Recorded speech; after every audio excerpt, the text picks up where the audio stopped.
Major Pervez Musharraf نے 1979 میں خانہ کعبہ پر قبضہ کرنے کی کوشش کرنے والے دہشت گردوں کے نرغے سے آزاد کرایا۔ پرویز مشرف مملکت خداداد اسلامی جمہوریہ پاکستان کے سابق صدر اور اس کی سرحدوں کے محافظ پاک فوج کے سابق سپہ سالار کی حیثیت سے یاد رکھے جائیں گے، مگر ان کا وہ کارنامہ جو ہر مومن کا خواب ہے، جس کی خواہش ہر مسلمان کی تمنا ہے، اس کے بارے میں بہت کم لوگ جانتے ہیں۔ 20 نومبر 1979 بروز منگل اسلامی سال کے پہلے مہینے محرم کی پہلی تاریخ تھی۔ خانہ کعبہ میں نماز فجر ادا کی جا رہی تھی۔ امام صاحب نے سلام پھیرا ہی تھا کہ کچھ حملہ آوروں نے ان کو گھیرے میں لے لیا اور لاؤڈ سپیکر اپنے قبضے میں لے لیا۔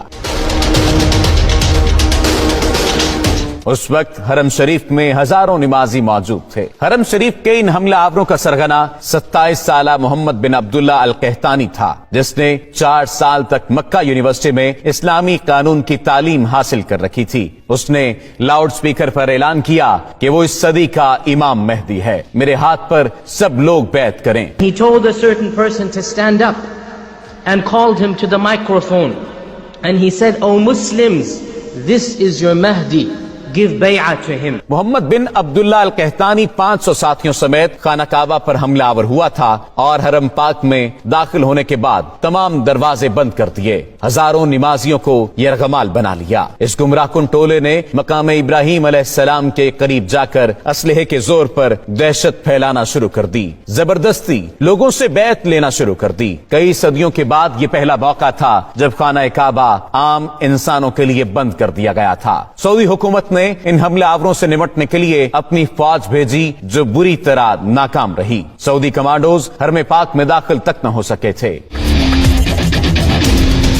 یہ خبر جنگل میں آگ کی طرح پوری دنیا میں پھیل گئی کہ خانہ کعبہ پر دہشت گردوں نے قبضہ کر لیا ہے۔ یہ سن کر مسلم امہ میں غم و غصے کی لہر دوڑ گئی۔ اس وقت خانہ کعبہ کو نقصان پہنچائے بغیر دہشت گردوں کا خاتمہ ممکن نہیں تھا، کیونکہ سعودی فوج ایسی مہارت نہیں رکھتی تھی۔ اس وقت سعودی حکومت کا فرانسیسی حکومت کے ساتھ دفاعی معاہدہ بھی تھا، لیکن فرانسیسی کمانڈوز غیر مسلم ہونے کی وجہ سے خانہ کعبہ میں داخل نہیں ہو سکتے تھے۔ تب سعودی فرمانروا شاہ خالد نے خانہ کعبہ کے دفاع کے لیے پاکستانی حکومت سے رابطہ کیا اور کہا کہ پاک فوج بیت اللہ کا دفاع کرے۔ اس وقت جنرل ضیاء کی حکومت تھی اور پاک فوج تو پہلے ہی بیت اللہ کے تحفظ کے لیے تیار بیٹھی تھی۔ SSG کے کمانڈوز پر مشتمل ایک خصوصی دستہ ترتیب دیا گیا اور اسے حرم پاک کی پاسبانی کے لیے سعودی عرب روانہ کیا گیا۔ SSG کے ان کمانڈوز کی قیادت ایک میجر کو سونپی گئی، اس کا نام میجر پرویز مشرف تھا۔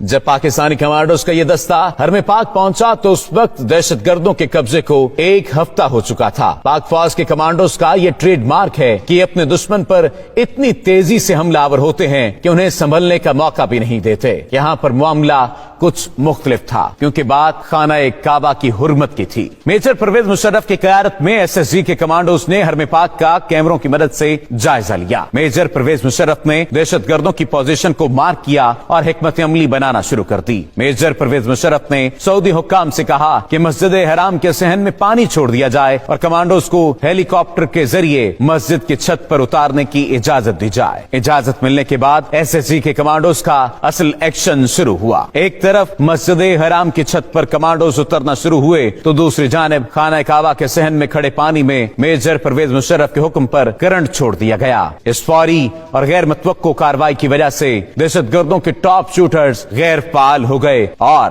SSG کے کمانڈوز کے سنائپرز نے فضا سے ہی دہشت گردوں کو نشانہ بنانا شروع کر دیا۔ جو ہی SSG کمانڈوز کی پوزیشن مضبوط ہوئی، صحن میں چھوڑی گئی بجلی بند کر دی گئی اور کمانڈوز بجلی کی تیزی کی طرح دہشت گردوں پر جھپٹے، انہیں قابو کر لیا۔ زندہ بچ جانے والے حملہ آوروں کو گرفتار کر لیا گیا۔ دہشت گردوں کا سرغنہ محمد بن عبداللہ القحطانی اسی آپریشن کے دوران پاک فوج کے کمانڈوز کی گولیوں کا نشانہ بن گیا تھا۔ میجر پرویز مشرف کی ذہانت اور SSG کمانڈوز کی دلیری کی وجہ سے کم نقصان ہوا اور دہشت گردوں کے مذموم عزائم کو خاک میں ملا دیا گیا۔ یہ وہی میجر پرویز مشرف تھا جو بعد میں پاک فوج کا سپہ سالار بنا اور پاکستان کے صدر کا عہدہ بھی سنبھالا۔ اسی وجہ سے آج تک سعودی حکومت پرویز مشرف کی عزت و توقیر کرتی ہے اور ان کے لیے خانہ کعبہ کا دروازہ کھولا جاتا ہے۔ سعودی حکومت سمیت پوری مسلم امہ پرویز مشرف کی شجاعت اور بہادری کی